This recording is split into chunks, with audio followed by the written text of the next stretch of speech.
Now we move on to stage 4, which is the Clockwork Mansion. I'll just skip the map here. I don't think we need to see the map.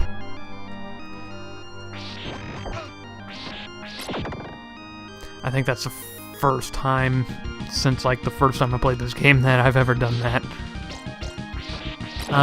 It's been a long time. I haven't Let's Played... The last time I Let's Played this game, I think I was still in high school. I am now a college graduate, technically, but, you know. It's been a long time. That's my point. It's been a really, really long time. And I'm not trying to wow anybody with this either. I'm just kind of playing it because... Oh yeah, you can stand on these platforms forever, but as long as you don't jump on them, you know, put like more than your full weight on them, they'll just stay right there, and I thought he was going to whip. I think this Super Nintendo controller is going to go. But I'll try to cut it some slack. I'm pretty sure it's like 20 years old by this point. At least 20 years old. The Super Nintendo, when did they stop supporting the Super Nintendo? 95, 96?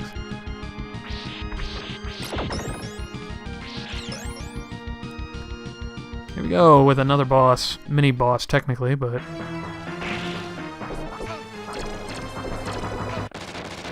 It's not that hard, though I have problems with him if I don't have the cross.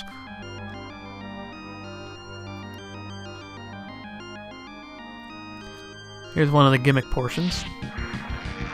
And here I am demonstrating that you can control your length.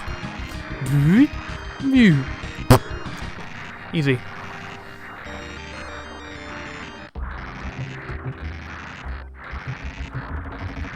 And now we get off right here. And we'll wait for this army of Medusa heads to stop. And hopefully not get hit. Because getting hit is bad. Getting hit is very, very bad. Because again, spikes are instant death. It doesn't matter if you have invincibility frames. And if you drop down here, that's also instant death.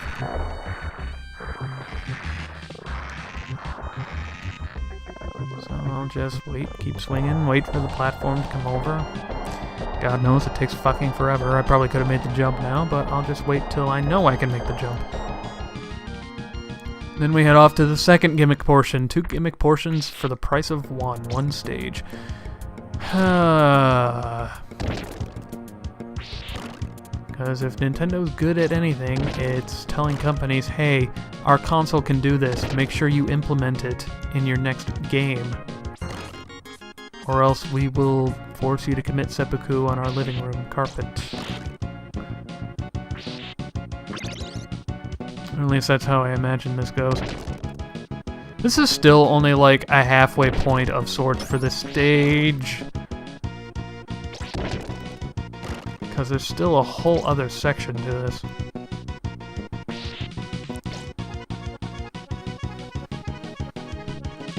Yep, here we go.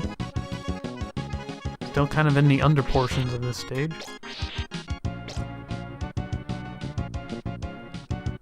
That's a dirty, nasty trick right there.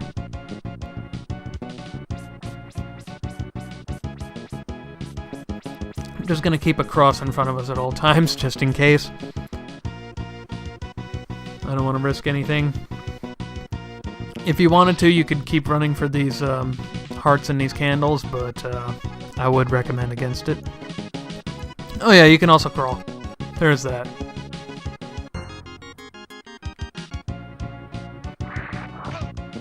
Now, you can jump on top of those. Believe me, you can. Apparently it just didn't connect. That's okay. It's not the end of the world.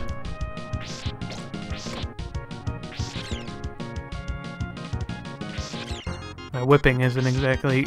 The one problem, in retrospect with this game is that, yeah, you can whip in multiple directions, and you can, like, let it go limp and just kind of flick it around like some crazy asshole swatting at a bee.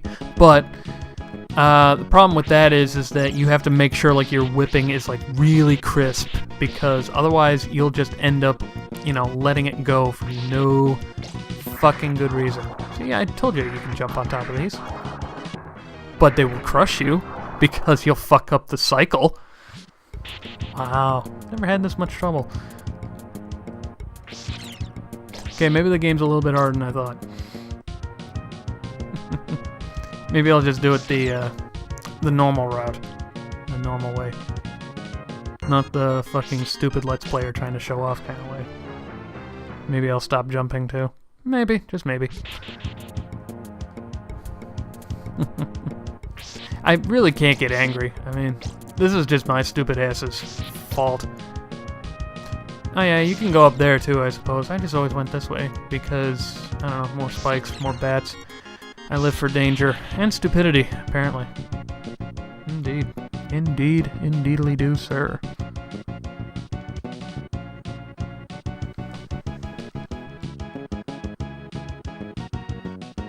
I think there's something you can do up there, but again, I just keep going this way because it just looks like the most direct way. That's how you're supposed to do it, or at least that's how I'm sure they kind of intended you to do it, not jumping on top like a moron. Unfortunately, I won't have my Holy Cross extermination here because... reasons. Dying, mostly. However, I am more than welcome to borrow the game's axe. Let's kill this guy so he's not in my way. Giving me a close shave there with the fireball, and we have our stage 4 boss. The Golem, whose actual name I believe is Coronat, which if you spell it backwards is ton of rock, so there's that.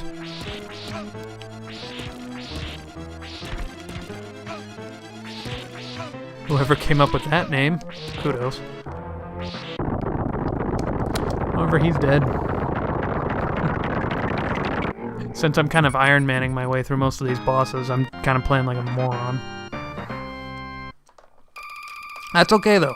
That's okay. This is not meant to be a super serious run. This is meant to be fun. Fun, fun, fun.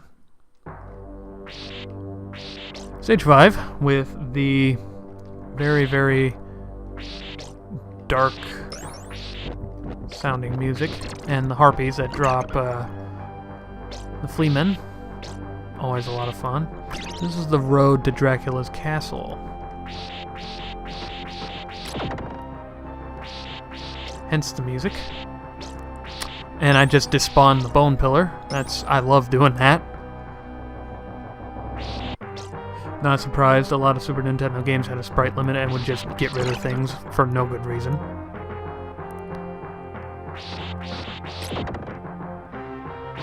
Like the Medusa heads, the Fleamen aren't as big of a problem in this game because, well, number one, I'm just gonna get rid of him just to say I did. Just for insurance. I'm gonna start playing a little safer now.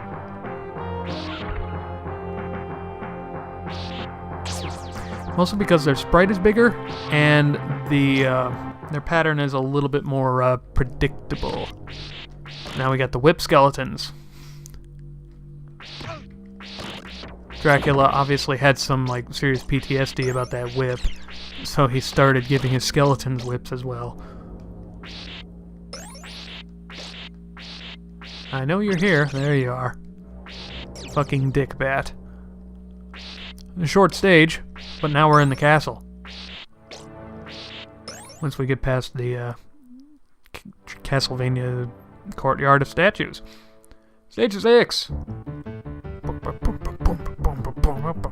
With that really, really badly tuned piano. I fucking love it.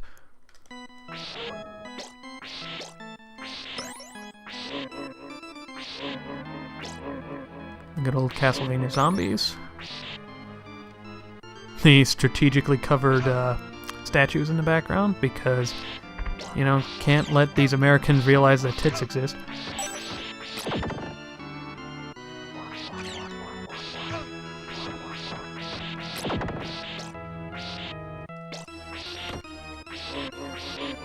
There we go.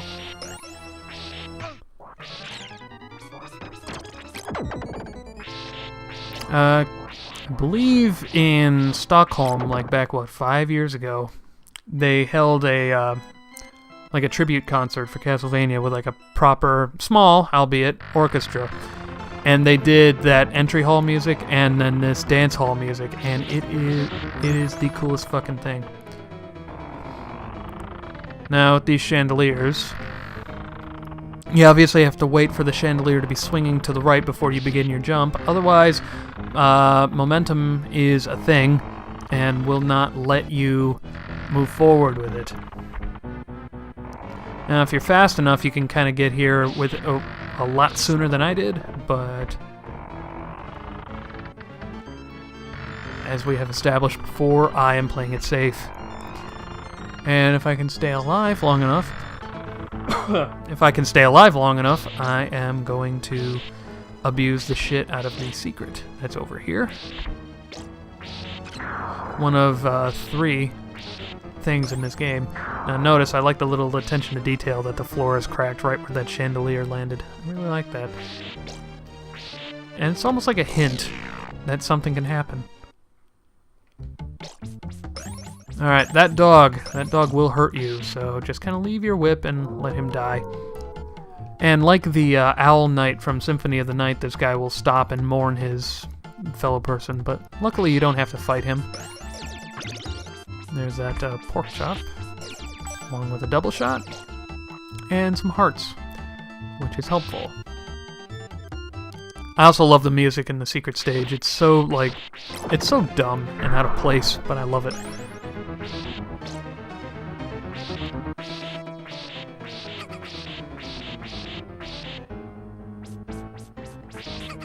And the dancers, there we go.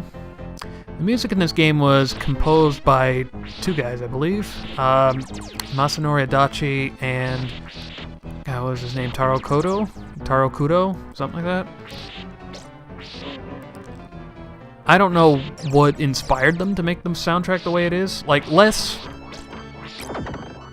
The songs aren't really the same kind of, you know, poppy, kind of sticks in your head all day kind of tunes that Castlevanias 1, 2, and 3 had.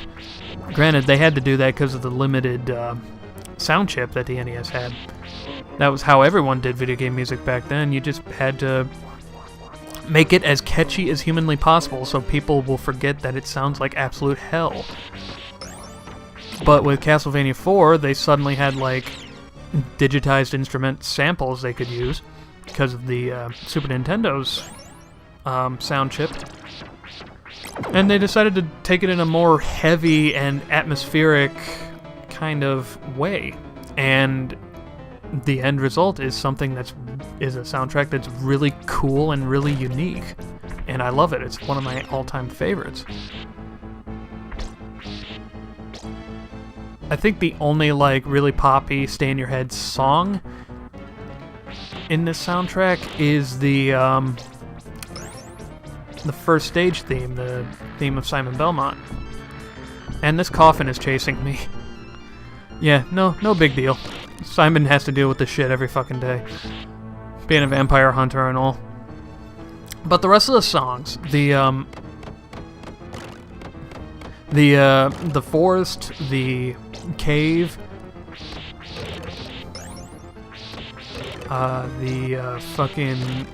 the cavern, which is not the next stage, but the stage after next, the hardest stage in the game by far, are all just kind of like heavy and atmospheric, and it's really like cool how they did that.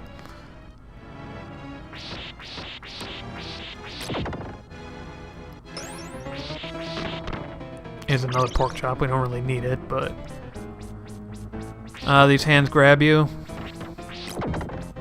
And that sword will hurt you, but luckily it's just kind of an after image. So just one hit will take care of it. Just throw a couple crosses. Oh, thought that would kill him. Never mind. Never mind. Thought you were gonna die too, but guess not. Maybe I should start paying attention to how many times I'm hitting the Y button. Or, yeah, Y button.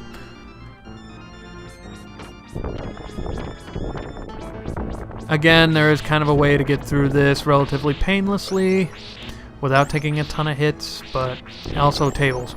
Tables are evil in this game, because in Dracula's castle, even the furniture tries to kill you.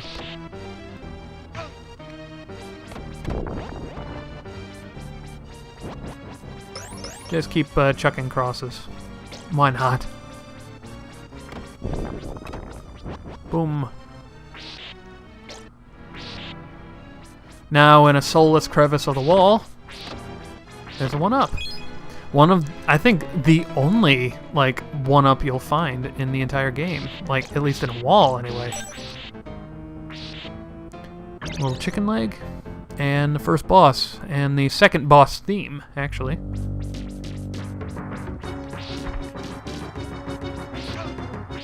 Not terribly hard, especially with the cross. It's kind of a cakewalk, but look at that, 84 hearts by the time we got to the end of the stage and fought the boss. That's what I'm talking about when I say that it gets absolutely ridiculous how many hearts they give you in this fucking game. Now we're on to stage 7, which is Dracula's Library.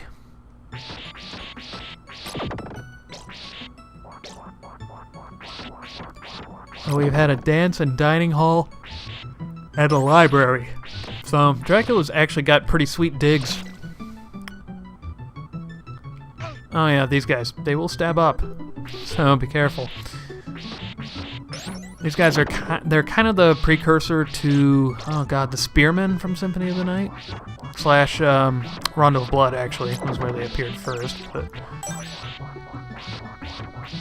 the game has an over-reliance on Axe Knights as well. But they don't take nearly as many hits to kill, so, you know, it's a plus. And the whip has a constant hitbox on it, so you can just kind of let your whip stay somewhere and kill enemies without moving a muscle. Though technically you are kind of flexing your thumbs, assuming you play this with thumbs. I don't know, you might be some kind of mutant who's born without thumbs, I don't know. I really thought you were going to die after that last hit. Beautiful part about this next portion, you can skip most of it. Granted, you're not stupid, like me. The flying winged griffin things. Yeah, you can get past them too. And there we go. There was a much cleaner way of doing that, obviously, but for the moment, that's what I could do.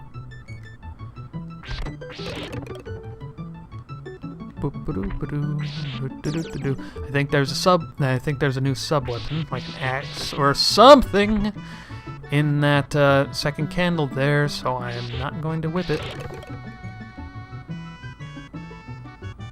Maybe it was in that one. Nope, that was just a heart. Never mind, false alarm. I'm pretty sure that other one I mentioned, though, was an axe or something. Now, this woman sucks. She will, just like the after images in the last area, she will grab you. Then you have the axe that throws like torches. And a pork chop. Keep us going, because we were down to 1 health. Hey, buddy. How you doing? I haven't already seen like a million of you. No, definitely not. There's another one right there who's about to chop my legs off. Now this portion, there's a little thing that'll scurry under the rug. They show it to you in a low danger situation so that you can expect it later. And there's like a million bats over here. And we dispatch of them without any problem. Just throw a couple of crosses. That's a dick move. That is so a dick move. This game is not above dick moves.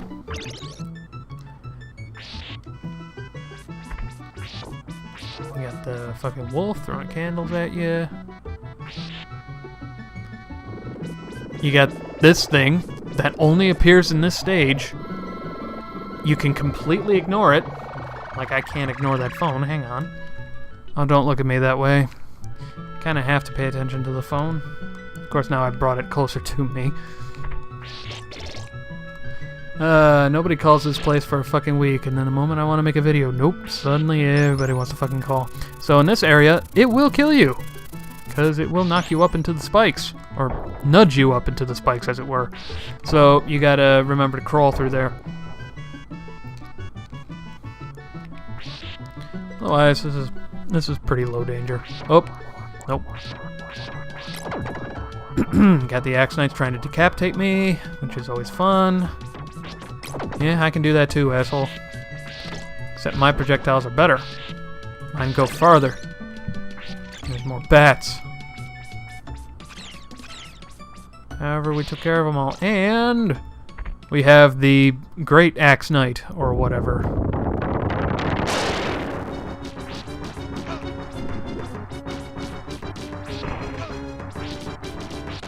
Very easy.